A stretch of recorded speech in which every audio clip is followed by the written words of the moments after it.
YCP నేత అంబటి రాంబాబు తన వినతి పాదయాత్ర తేదీలను మార్చినట్లు ప్రకటించారు.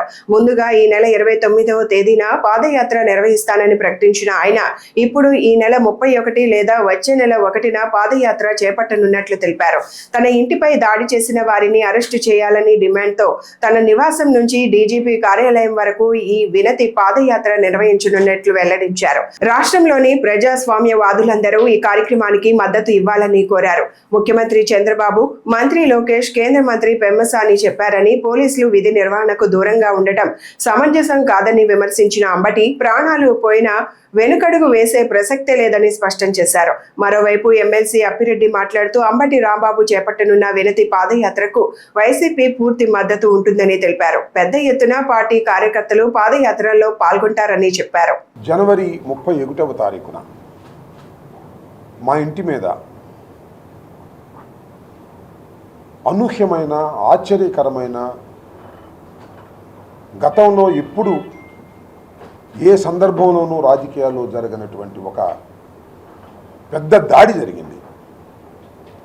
అది 7 గంటల 20 నిమిషాల సేపు కొనసాగింది. పోలీసులు ఉన్నారు, మీడియా పర్సన్స్ అందరూ ఉన్నారు. ఇవాళ కూడా మీడియాలో ఎవరు దాడి చేశారో, ఎవరు కారులు పగలగొట్టారో, ఎవరు విధ్వంసం చేశారో స్పష్టంగా కనపడుతోంది. దానికి సంబంధించి అదే రోజు నన్ను అరెస్ట్ చేస్తే నేను జ్యుడిషియల్ కస్టడీలో ఉండంగానే, జ్యుడిషియల్ రిమాండ్కి వెళ్ళంగానే నా దగ్గరికి వచ్చి న్యాయవాదులు కంప్లైంట్ మీద సంతకం పెట్టించుకున్నారు. దాన్ని తీసుకెళ్ళి పట్టాపురం పోలీస్ స్టేషన్లో ఇవ్వటం కూడా జరిగింది.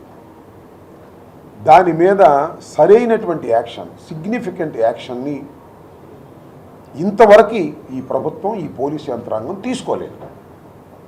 ఒక్కరిని కూడా అరెస్ట్ చేయలేదు. నేను చంద్రబాబు నాయుడు గారిని దూషించానని తర్వాత క్షమాపణ చెప్పినా కూడా నన్ను అరెస్ట్ చేసి రాజమండ్రి సెంట్రల్ జైలుకు పంపించినటువంటి ఈ ప్రభుత్వం, ఈ పోలీస్ యంత్రాంగం నా ఇంటి మీద జరిగినటువంటి దాడి రాష్ట్ర వ్యాప్తంగా అందరూ మీడియాలో చూసిన సాక్ష్యాధారాలు స్పష్టంగా ఉన్నా ఎవరిని అరెస్ట్ చేయకపోవడానికి నిరసిస్తూ ఏప్రిల్ 18వ తారీఖున నేను ఒక రోజు పాటు కలెక్టరేట్ ఎదురుగా నిరాహార దీక్ష చేశాను. ఆ రోజే చెప్పాను, ఇది కొనసాగుతుంది, దోషుల్ని శిక్షించేంత వరకు ఉద్యమ రూపాన్ని ఇస్తూ ముందుకు వెళ్తాము అని.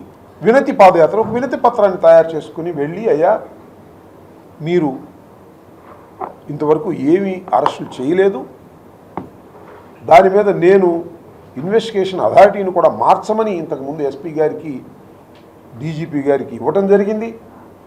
ఆ గంగా వెంకటేశ్వర్లు గారిని ఎవరైతే నన్ను అర్ధరాత్రి పూట తీసుకొచ్చి కొట్టడానికి, హింసించడానికి ప్రయత్నం చేశారో ఆయన్ని ఇన్వెస్టిగేషన్ ఆఫీసర్గా వేస్తే ఆయన పక్షపాత ధోరణితో ఉన్నాడు, మార్చమని కూడా నేను రిప్రజెంటేషన్ ఇచ్చాను.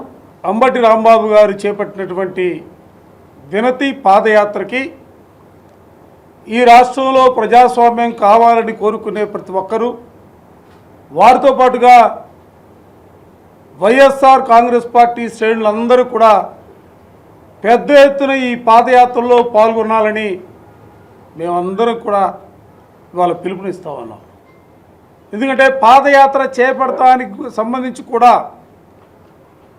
సుదీర్ఘకాలం రాజకీయాల్లో మనుగడ కొనసాగించి ఎమ్మెల్యేగా, మంత్రిగా పదవులు చేపట్టి నిర్వహించినటువంటి అంబటి రాంబాబు గారి మీద జనవరి 31వ తారీఖున జరిగినటువంటి